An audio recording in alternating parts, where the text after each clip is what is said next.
You're listening to Soap Dirt, the latest in television entertainment news. Hey GH fans, Belynda from Soap Dirt, and I feel like the ABC soap opera is laying some serious groundwork right now for Jason Morgan's return. We've got just 8 more episodes before Steve Burton is back to General Hospital, and I feel like he's definitely needed because of some of the stuff we are seeing right now this week, in fact. Hey, please click subscribe if you haven't. And now let's talk about 5 reasons people in Port Charles need Stone Cold back in their lives right now. Number 1, Sonny needs someone to watch his back. I think they are laying the groundwork for this right now. You know, for years, Jason was Sonny's enforcer, his right hand. He occasionally even ran the Corinthos mob in his absence when Sonny couldn't or wasn't around. Now, I will say I don't think Jason was necessarily the best at leading the mob family. I do think he was much better at being a hitman, enforcer, and a threat to scare others. So now that Sonny has found out about a bunch of betrayers in his life, you know, like Carly and Michael and other people, he's completely infuriated. He's not sure if he can trust anyone. He now knows Dex has been spying on him for almost 2 years, and Michael, he just found out, wanted him sent to prison. So Jason turning back up with his old sense of loyalty might be perfect timing when Sonny needs somebody that he can have faith in, that he knows will not betray him.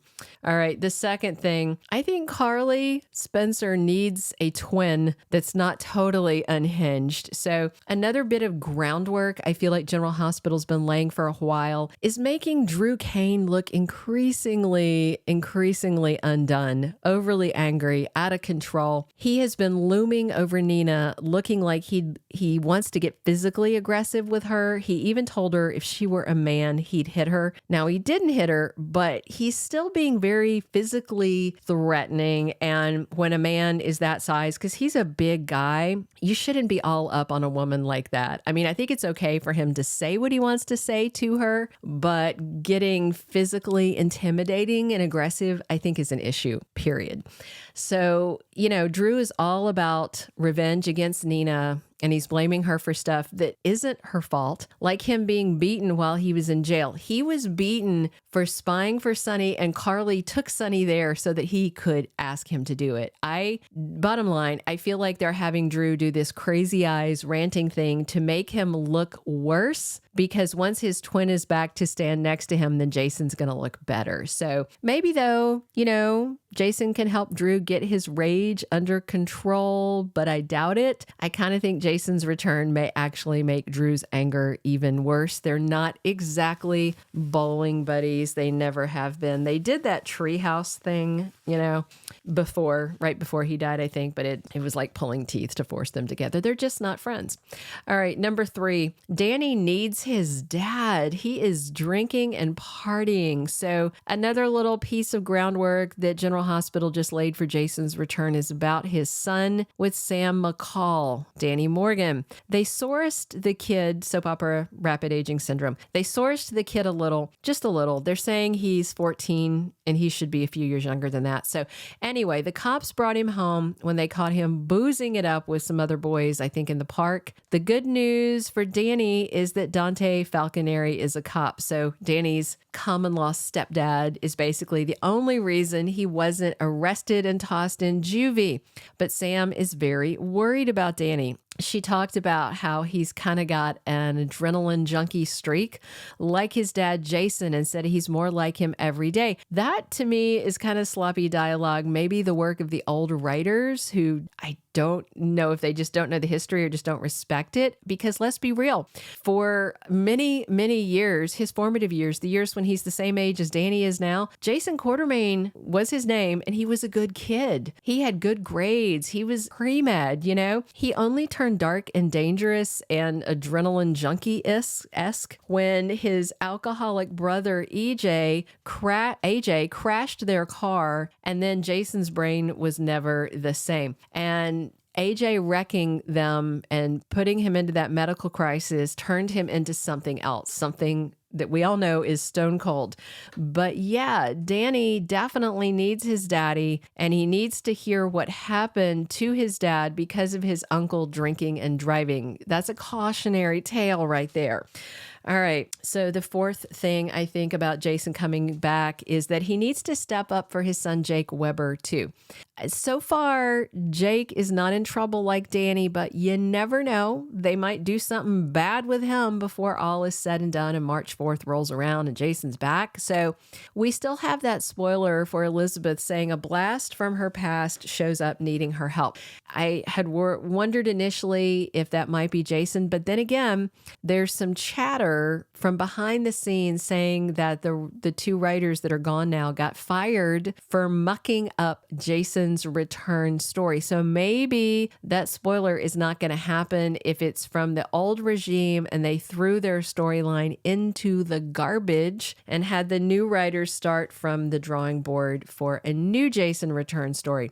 That may also be why Burton's start date was later than we anticipated. But the larger point is Jake needs his dad as much as Danny does, even if he's not in the same kind of trouble that he is right now.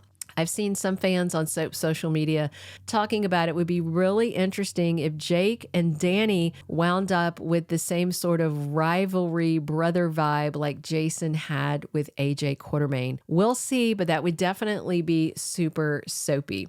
All right, the fifth and final thing about Jason's return, I feel like his comeback could be used to tie up some endless storylines and some dropped ones. So this is a great reason for his comeback because it reportedly ushered in a new head writing team. And that means maybe we'll finally get some closure on the crap pile of storylines that are still sitting without any wrap. You know, some of them without even being mentioned again. I will say that whoever was writing General Hospital during the strike, and they've never said their names that I've seen, I enjoyed their work. I said it here many times that I thought they had better pacing, were moving storylines along better than the core writers. Then the strike ended and we went back to the business as usual of dragging storylines and dropping storylines. So when Jason Morgan is back soon, maybe he'll be the one to solve this Sonny-Anna shooting since nobody else seems to be able to.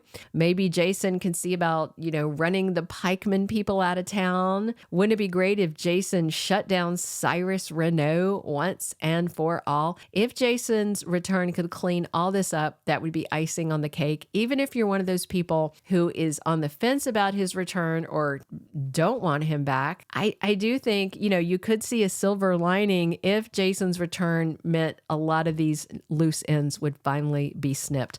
So we've got about 2 weeks worth of episodes before we get Steve Burton back on Monday, March 4th is Jason Morgan. He was last seen November 30th, 2021. Now, after more than 2 years gone, Burton is back. We had that promo that teased him with Sam and Carly, but I don't see him and Sam reunited except as parents.